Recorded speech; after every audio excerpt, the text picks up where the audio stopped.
네, 안녕하세요. 저는 2024년도 중등물리 임용 합격자 김예진이라고 합니다. 네, 저는 경기도에 응시하였고요. 정승현 전공물리 연간 패키지 수강생입니다. 네, 여러분께 조금이라도 도움이 되고자 영상을 찍게 되었습니다. 우선 제 영상은 다음과 같은 순서로 진행이 될 건데요.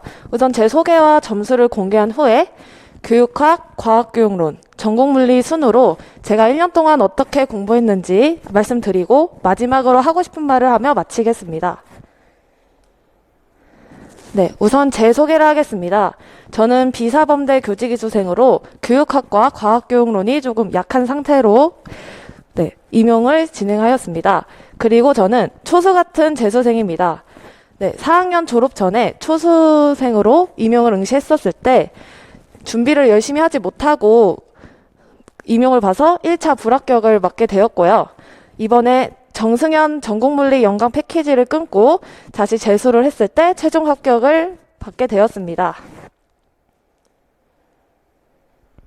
네, 제 점수는 교육학 15.67점, 그리고 전공 62점으로 총 77.67점으로 교육학 커트라인보다 13.34점 높게 받게 되었습니다.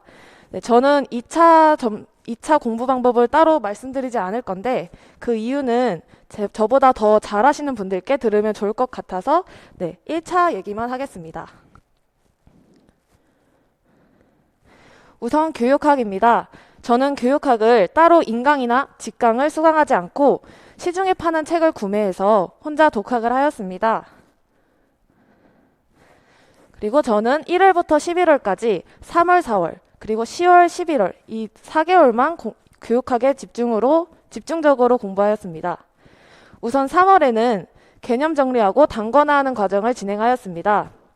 우선 교육학 책을 읽고 일주일에 2과목씩, 교육학은 총 8과목이죠. 그래서 2과목씩 내용을 이해하고 암기할 내용을 단권화하는 과정을 진행하였습니다. 그리고 4월에는 제가 만든 단권화 노트를 1차적으로 외우는 과정을 진행하였습니다. 교육학 핵심 5대 과목을 청킹 방식으로 앞글자를 따가지고 외우는 방식으로 공부를 하였고, 이때 그 핵심 5과목 말고 다른 3과목은 따로 공부를 하지는 않았습니다. 그리고 5월부터 9월까지는 전공이랑 과학교육론에 올인을 하였고, 다시 10월이 되었을 때 단권화를 2차적으로 외우는 과정을 진행하였습니다. 이때 혼잣말하면서 외우는 과정으로 계속 달달 외우는 과정을 진행하였고, 청킹하고 구조화하는 작업을 진행하였습니다. 이때 매일 하루 1시간 이상 하지 않으려고 했는데 그 이유는 전공이랑 과교론에 더 많은 시간을 투자해야 된다고 생각했기 때문입니다. 그 다음 11월에는 이제 직접 인출해보는 과정을 진행하였습니다. 정승현 강사님의 풀 패키지에는 모의고사에 교육학도 포함이 되어 있는데 한 4번 정도 교육학 모의고사를 볼 수 있었어요. 그때 직접 실제 시험처럼 모의고사를 보았고, 그리고 따로 이제 마음이 맞는 사람과 전화 짝스터디를 진행하였습니다. 매주 하루에 한 과목을 정하고 서로 랜덤으로 문제를 내는 방식으로 이제 스터디를 진행해서 인출해 보았습니다. 그리고 이제 11월은 거의 임용 얼마 안 남은 시간이죠. 그래서 9시부터 10시 실제 시험 시간에 교육학을 하여 이제 공부를 하게 되었습니다. 그래서 교육학 팁에 대해서 말씀드리겠습니다. 교육학은 단권화가 아주 필수적이라고 생각이 들고요. 내용 흐름을 이해한 다음에 핵심 단어 위주로 단권화 노트를 제작하면 좋을 것 같습니다.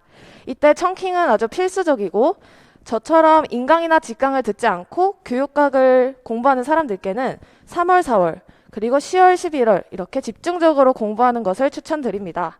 그리고 모든 분들께 교육학계에 많은 시간을 투자하지 말고 전공 위주로 시간을 보내시면 좋을 것 같다고 말씀드리고 싶습니다. 다음으로는 과학교육론입니다. 과학교육론은 저는 김은경 강사님의 과학교육론 1월, 3월 통합이론을 인강으로 수강을 하였습니다. 그래서 저희 1년 커리큘럼에 대해서 말씀을 드리자면 1월부터 3월까지는 이제 인강을 따라가고 이제 단권화 노트를 만드는 과정을 진행하였습니다. 인강을 밀리지 않고 수강하기 위해 인강 듣는 요일을 지정해서 매주 수요일마다 인강을 들었고요. 인강 진도만큼 그날 바로 단거나 노트를 만들었고 그 제작 과정에서 외운 그 내용을 외웠습니다. 그리고 4월에는 단거나 노트를 1차적으로 꼼꼼하게 외우는 계획을 세우고 실천하였습니다. 매일 하루 1시간 이상 하지 않으려고 노력을 했고요. 2022년 교육과정은 이제 단거나 노트 제작에 포함은 했지만 무리하게 외우려고 하지는 않았습니다. 그리고 5월부터 7월까지는 이제 전공에 완전 올인하였고 8월부터 11월까지는 이제 과학교육론 기출을 이제 공부하였습니다. 정승현 과학교육론 기출문제집을 구매한 후에 시간을 재고 실제 시험처럼 30문제 1시간 이런 것처럼 예를 들어서 30문제 1시간처럼 시간을 재고 풀었습니다.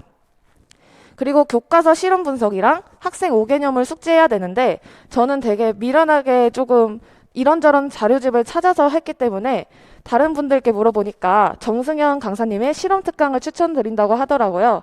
그래서 정승현 실험 특강을 추천드립니다. 그리고 11월에는 이제 실제 시험이 얼마 남지 않았기 때문에 기출이랑 단거나 노트를 무한 복습하였습니다. 네, 기출 계속 문제를 다 외울 정도로 무한 반복하였고 단거나 노트를 달달달 외우는 과정을 진행하였습니다. 이 모든 과정에서 저는 혼잣말로 계속 인출해보는 그런 시간을 가졌는데 머릿속으로 생각하는 것보다 직접 말로 내뱉는 게 더 기억에 오래 남는 것 같습니다. 그래서 과학교육론 팁에 대해서 말씀드리겠습니다. 네, 교육학과 같이 과학교론도 단거나가 필수적이고 기출을 무한 반복하는 것이 효과적이라고 생각이 듭니다. 그리고 실험과 5개념은 제 공부법을 추천드리지 않고 정승현 실험 특강을 추천드리고요. 과학교육론은 개념을 초반에 확실하게 잡아놓고 가는 게 중요할 것 같아서 지금 이 시기에 개념 공부를 충실하게 하시면 좋을 것 같습니다. 이건 제가 만든 과학교육론 단거나 노트 예시인데요. 감이 잡히지 않는다면 참고하시면 좋을 것 같습니다. 다음으로는 전공 물리에 대하여 말씀드리겠습니다. 저는 정승현 전공물리 풀 패키지 수강을 하였고 1월부터 7월까지는 이론 강의는 인강으로 수강을 하였고 8월부터 11월까지 문제풀이랑 모의고사는 직강으로 수강을 하였습니다. 그래서 우선 1월부터 7월까지 상반기 이론 공부에 대해서 말씀드리겠습니다. 저는 일단 인강을 밀리지 않으려고 특정 요일을 정해서 인강 듣는 날을 정했습니다. 그리고 저는 집중력이 조금 약한 편이라서 인강을 계속 쭉 듣다 보면 조금 집중력이 흐트러지는 경우가 있는데 그래서 저는 미리 인강 분량을 예습한 후에 그다음 부족한 내용 위주로 인강을 자세하게 듣는 과정으로 공부를 하였습니다. 다음으로 정승현 전공물리 책을 무한 복습하였습니다. 그 책에 나와 있는 문제들이 되게 어려운데 또 도움이 되는 유익한 문제들인데 처음에는 되게 어려웠어요. 근데 계속 무한 복습을 하다 보면 쉬워질 때까지 계속 공부를 하면 좋은데 그때 책에는 문제 답만 적어놓고 풀이 정리 노트를 따로 만들었습니다. 그 이유는 나중에 문제를 또 복습할 때 풀이가 보인다면 이제 풀이를 읽게 되는 경우가 있기 때문에 풀이 노트 따로 만들었습니다. 다음에 틈틈이 기출 문제집을 풀었는데 이거는 선택하면 될 것 같고요. 문제 풀 때 꼭 시간을 재고 풀었으면 좋겠습니다. 그리고 물리 공식이나 핵심 개념 암기 노트를 따로 만들었는데 이 암기 노트는 모든 수강생들이 다 만들었을 거라고 생각이 듭니다. 그래서 아까 말했던 책 예시와 풀이노트 예시를 보여드리자면 책에는 제가 자주 하는 실수 그리고 답만 적어 놓았고 풀이노트를 따로 만들었는데 이제 나중에 복습하다가 문제가 또 막히게 된다면 이 풀이노트가 이제 해설지가 되는 것처럼 이제 열어봐가지고 아 이렇게 풀었었지 이렇게 기억하면서 계속 무한 복습을 했던 것 같습니다. 그리고 이건 암기 노트 예시인데 제가 시험에 들어가기 전에 아 이것만큼은 꼭 외우고 가야겠다 싶었던 내용들을 따로 모아서 정리를 했습니다. 그리고 하반기 공부했던 내용에 대해서 말씀드리겠습니다. 네, 8월부터 11월까지 기출, 그리고 동영 문제, 실전 문제를 무한 반복하고 실전처럼 풀이 과정을 써보는 것을 실전처럼 풀이 과정을 써보는 과정을 진행하였습니다. 이 과정에서 내가 어떤 과목에 강하고 어떤 과목에 약한지 찾아보게 되고 그리고 보완할 수 있었습니다. 그리고 저는 이 시기에 하루 7시간 이상 공부하는 것을 목표로 정했고 매주 모의고사를 보러 올 때 저만의 성장 목표를 만들어서 시험을 보러 왔습니다. 예를 들어서 이번 시험에는 열통계 부분을 틀리지 말아야겠다.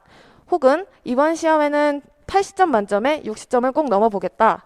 혹은 이번에 라그랑지안 문제는 꼭 맞추겠다. 이런 식으로 저만의 목표를 정하고 오면 동기부여도 되고 의욕도 높아지는 것 같습니다.